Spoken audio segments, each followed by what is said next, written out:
বিএনপির সিনিয়র যুগ্ম মহাসচিব রুহুল কবির রিজভী বলেছেন, অন্তর্বর্তী সরকারের বিভিন্ন কর্মকাণ্ড নিয়ে সমালোচনা করা হলেও দলটি সহযোগিতামূলক অবস্থান নেবে।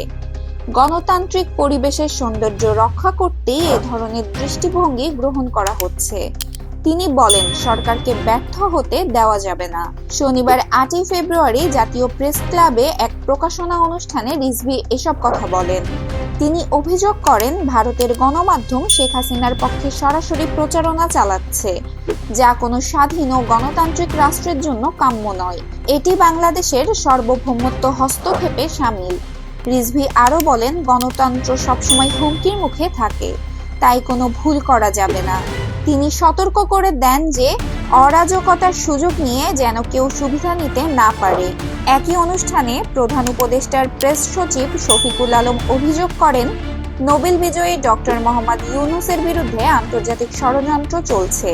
তিনি দাবি করেন, বিপুল অর্থ ব্যয় করে বিশ্ব মিডিয়ায় ইউনূসকে নেতিবাচকভাবে উপস্থাপন করা হচ্ছে। এমনকি ভারতের গণমাধ্যমও এতে সম্পৃক্ত বলে অভিযোগ করেন তিনি। ষড়যন্ত্রকারীরা প্রচার চালাচ্ছে যে ডক্টর ইউনূস জঙ্গি কার্যক্রমের সঙ্গে যুক্ত এবং এটি প্রমাণ করতে $1 মিলিয়ন ব্যয় করা হচ্ছে। প্রণতি রহমান, প্রেস 20 বাংলা।